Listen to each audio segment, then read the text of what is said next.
So what is the state of QAnon now? What have they been doing since the election?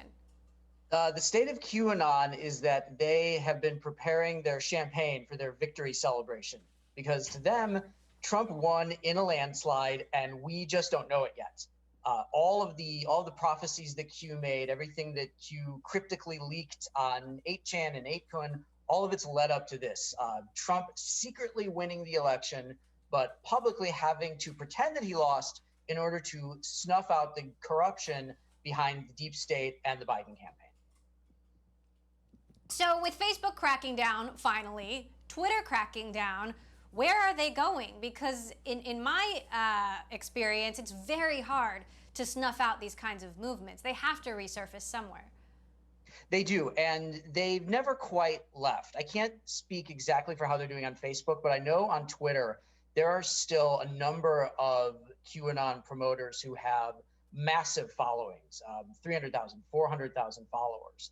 And they are posting relentlessly about Trump winning the election.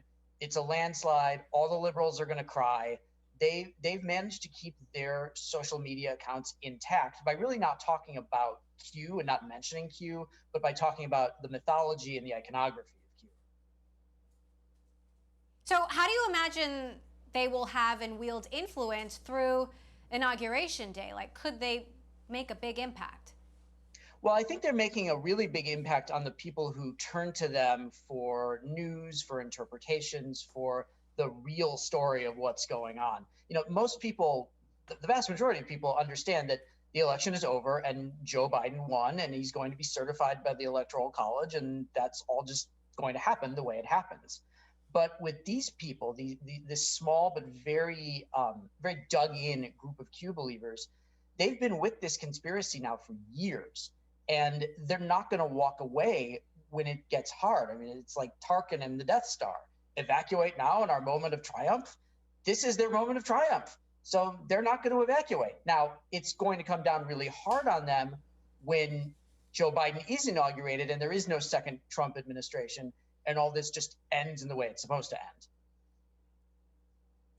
There's this app called Parlor that hit #1 in downloads after Joe Biden's election. And if you look closely, there are profiles with QAnon in their names, the hashtag HoloHoax surfacing, discussion of Holocaust denial, which of course Facebook banned. The Proud Boys has a strong influence there. Do you think Parlor will take similar actions that Facebook has taken, and then what happens, or a different approach? I've always looked at Parlor as the place where conspiracy believers go to complain about Twitter when they get banned from Twitter. And then they go back to Twitter with a new account. Parlor is never going to take over as the new Twitter. It's too buggy. It's too much of a closed circle. You don't have liberals there that you can argue with and own.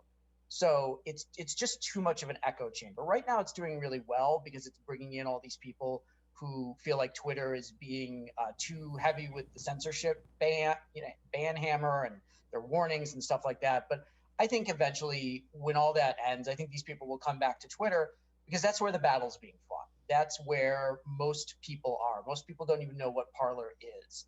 It's not a place where they're going to advance their ideas.